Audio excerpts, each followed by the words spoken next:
Hi everyone, welcome back to the channel. Today's video I am going to share with you guys the 5 categories that I track in my budget every single month, every single year.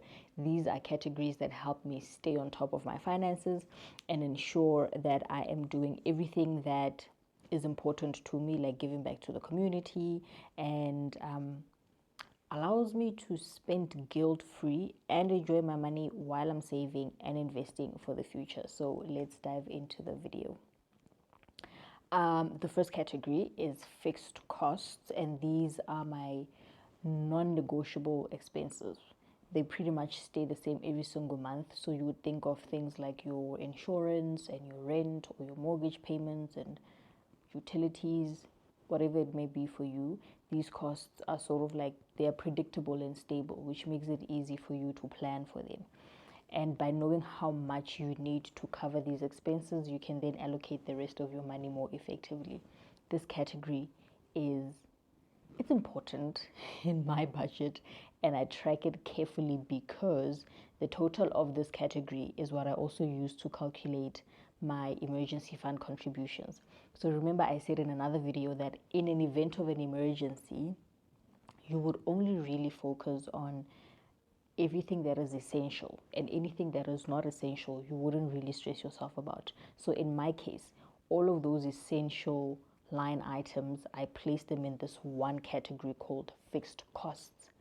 And then the second category is variable expenses. So for me, these are those expenses that are part of my four walls but would not be essential in the event of an emergency, right? Like Netflix and Showmax and that extra home loan payment that I make every single month. I make the payment now because I can, and I deem it important, but it's not as important as the first category, right? Hope that makes sense. And then the third category is giving, which is very important to me because I'm a believer, I'm a Christian. I understand the principle of giving, and the Bible is very clear and specific about giving to the poor and helping the less fortunate, and I literally do so every single month. And I'm not very strict with this category, as in it can go as high as it needs to for the month, but the only rule is that I need to give a minimum of 10% of my take-home salary. And I would give to like individuals, I pay for someone's transport for the month and buy groceries, give to the church that I'm at, give to other ministries that's not my local church, and I also subscribe to like Christian channels, and then I pay like Facebook channels, and then I pay like the monthly subscription fee as a form of giving into that ministry. So for me, that is how I choose to give back and support the people around me and the community, and it kind of like reflects my values and my faith, right? That's why it's so important. And then the fourth category is guilt-free spending, which is inspired by Ramit Sethi. And this is like money that you would generally set aside for things that bring you joy without feeling guilty about spending money on them, right? So whether it's like treating yourself to like a nice meal, or me buying myself a new gadget for my YouTube channel, or buying a book. I want to buy a hard copy of the book by Reverend James Solomon. It's called Deliverance from Demonic Covenants and Curses, right? I want to get that book. It would go in that category together with things like my hair and clothes and whatever it is that I want to budget for that brings me joy. That way I can enjoy my money while I'm staying financially responsible. Okay. And then the last category is savings and investments.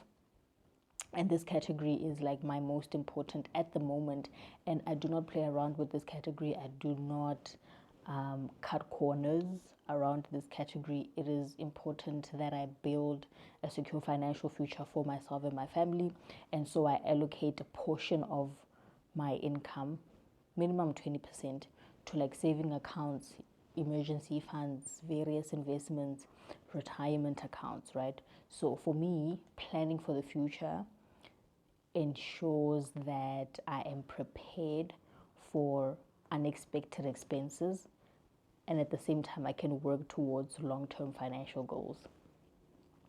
So yeah, that's really it.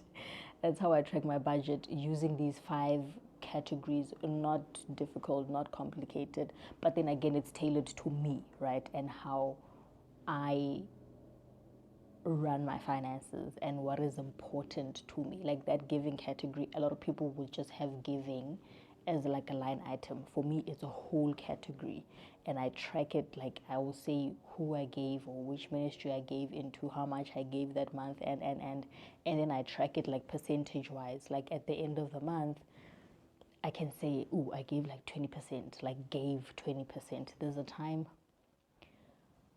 I think 2 months ago in April, was it April? I gave like 17 grand. I was so proud of myself, right? But it was a lot of money. But so it's things like that. It's something that matters to me, so I track it. I even like what I deem as a fixed cost. It's not really a fixed. Some things are not fixed. Like they fluctuate, but I just put them in that one category because I also want to know on a monthly basis what is essential, right? So when I calculate my emergency fund and tell myself that, oh, I've saved like a month's worth of an emergency fund or 2 months worth of an emergency fund, it's easy for me to just look at like my fixed costs or the essential category. Maybe I should call it essentials.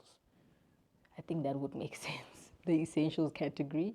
And then I just times that by 3 so I can see like, am I tracking fine with my 3 month emergency fund, or do I need to up it a bit and things like that. So it's your budget. Do whatever you want to do what makes sense for you.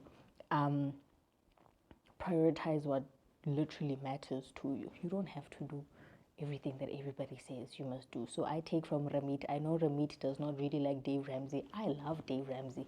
I follow what he says. I follow what he says and just create my own thing. But yeah, thank you guys so much for watching this video, and I will see you guys in the next one.